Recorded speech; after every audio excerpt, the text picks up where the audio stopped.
ഈശോമിശിഹായ്ക്ക് സ്തുതിയായിരിക്കട്ടെ. ഇന്ന് ഓശാന തിരുനാൾ. ഒലിവിൻ ചില്ലകളേന്തി ഓശാന പാടിയ ജെറുസലേം നിവാസികൾക്ക് നടുവിലൂടെ ക്രിസ്തു മഹത്വപൂർണനായി ജെറുസലേമിൽ നടത്തിയ രാജ്യ പ്രവേശനത്തിൻ്റെ അനുസ്മരണം. എല്ലാവർക്കും ആദ്യമേ തന്നെ ഓശാന തിരുനാളിൻ്റെ മംഗളങ്ങളും കുരുത്തോള തിരുനാളിൻ്റെ മംഗളങ്ങളും ഒത്തിരി സ്നേഹത്തോടെ ആശംസിക്കുന്നു. അതോടൊപ്പം ഇന്ന് നമ്മൾ നോമ്പുകാലത്തിൻ്റെ അവസാന ആഴ്ചയിലേക്ക് കടക്കുകയാണ്.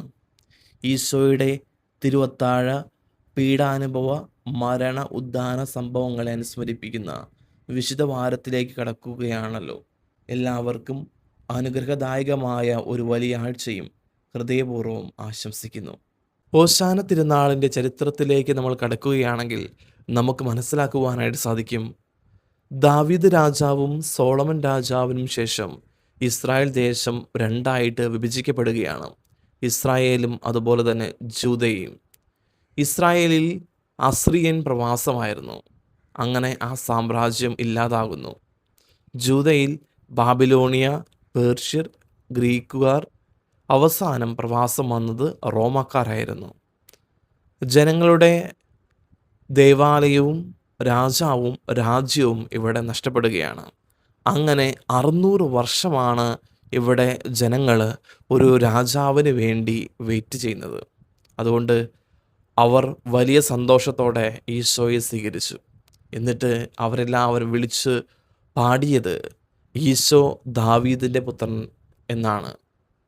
അതായത് ദാവീദിന് ശേഷം സോളമന് ശേഷം നെക്സ്റ്റ് രാജാവ് അത് ഈശോയാണ് എന്ന് ജനങ്ങളെല്ലാവരും പ്രതീക്ഷിച്ചുകൊണ്ട് ആത്മാർത്ഥമായിട്ട് പാടി.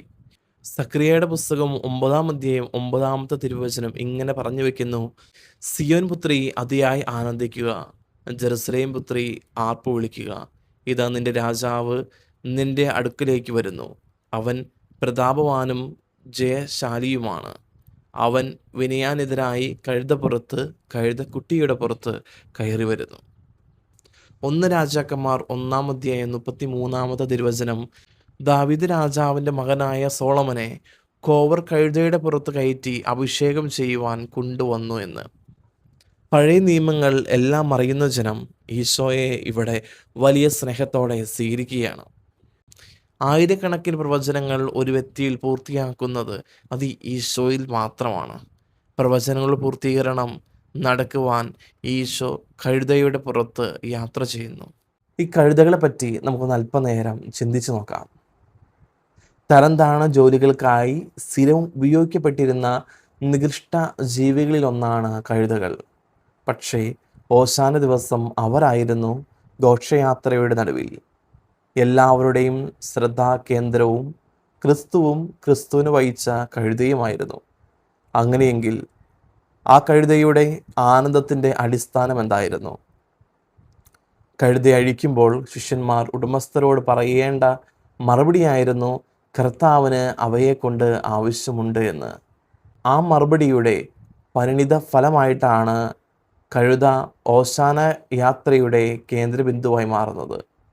അതുപോലെ ആത്മനിന്ദയിൽ നിന്നും കഴിഞ്ഞിരുന്ന കഴുത ആത്മാഭിമാനത്തിൻ്റെയും ആനന്ദത്തിൻ്റെയും നെറുകയിലെത്തി.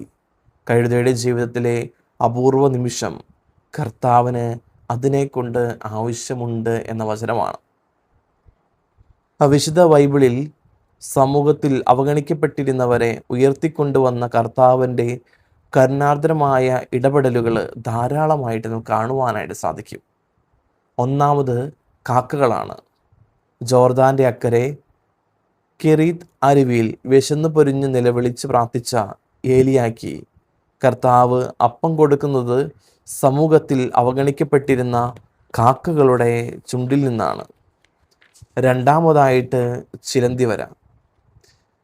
ദൈവത്തിൻ്റെ തിരഞ്ഞെടുക്കപ്പെട്ട രാജാവായ ദാവീദിനെ യുദ്ധമുഖത്ത് ഒരു ഗുഹയിൽ ശത്രുക്കളുടെ കൈകളിൽ നിന്നും രക്ഷപ്പെടുത്തുവാൻ അയക്കുന്നത് ഒരു ചിലന്തിയായിരുന്നു. മൂന്നാമത് ദാനിയേൽ. പാപകരമായ ജീവിതം നയിച്ചു പോകുന്ന, അതിൻ്റെ പേരിൽ വധശിക്ഷയ്ക്ക് വിധിക്കപ്പെട്ട സൂസന്നയെ കൃത്യമായ വിധി നിർണയം നടത്തിയത് അത് ദാനിയേലാണ്. ദാനിയേലിൻ്റെ പുസ്തകം 13-ാം അധ്യായത്തിൽ നമുക്കത് കാണുവാനായിട്ട് സാധിക്കും. രക്ഷപ്പെടുത്തുവാൻ ദൈവം തീരുമാനിക്കുന്നത് 7 വയസ്സുകാരനായ ദാനിയേലിനെ. നാലാമതായി സമരിയാക്കാരി.